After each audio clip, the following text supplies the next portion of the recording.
मैं वीडियो के अंदर इस बात के जवाब दे चुका हूँ।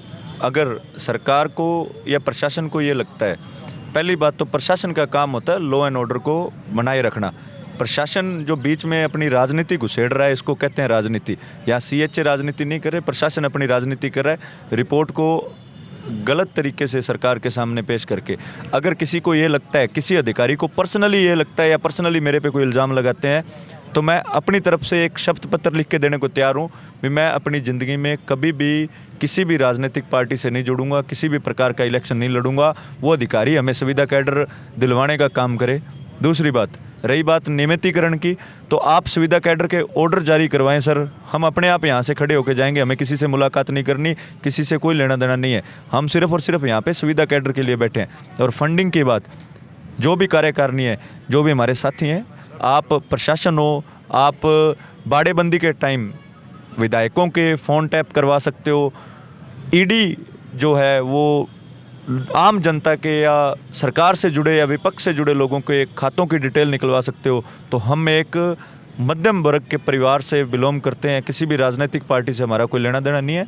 आप हमारे परिवार के, हमारे साथ जुड़े लोगों की कॉल ट्रेस करवाओ, हमारे खातों को चेक करवाओ, अकाउंट देखो कहाँ से फंडिंग हो रही है, ये काम आपका है। अगर ऐसा कुछ हो रहा है तो आप प्रेस कॉन्फ्रेंस के जरिए हमारी जो सच्चाई है वो पूरे प्रदेश के सामने रखने का काम करें।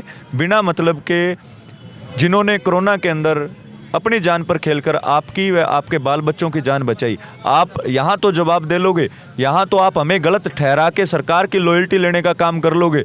आप यहाँ पे तानाशाही करके इस आंदोलन को ख़त्म करके सरकार की लॉयल्टी लेने का काम करोगे। लेकिन जो भगवान की कचहरी लगेगी, जब आप ऊपर जाओगे तो उनको क्या जवाब दोगे भी, जिन्होंने आपकी जान बचाने की कीमत अपने परिवार को, अपने परिवार के सदस्यों को खोकर चुकाई थी, आज आपने उनके साथ क्या किया है। अगर प्रशासन के पास किसी भी प्रकार के इस आंदोलन को लेकर किसी भी प्रकार की प्रूफ हैं, किसी भी प्रकार की बातें हैं, तो प्रशासन प्रेस कॉन्फ्रेंस के जरिए उनको प्रदेश की जनता के सामने रखने का काम करे।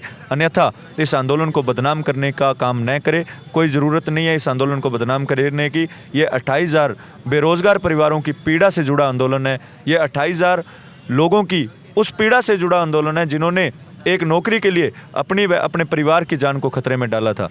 प्रशासन सरकार को गुमराह न करे। प्रशासन का काम सिर्फ और सिर्फ लॉ एंड ऑर्डर कायम करने का है।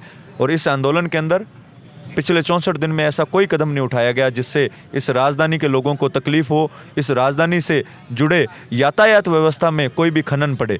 तो मैं यही निवेदन करता हूँ प्रशासन से व सरकार से, इस आंदोलन की मध्यस्थता करवाने की बजाय सरकार सीधे तौर पे कोविड स्वास्थ्य सहायकों से वार्ता करे।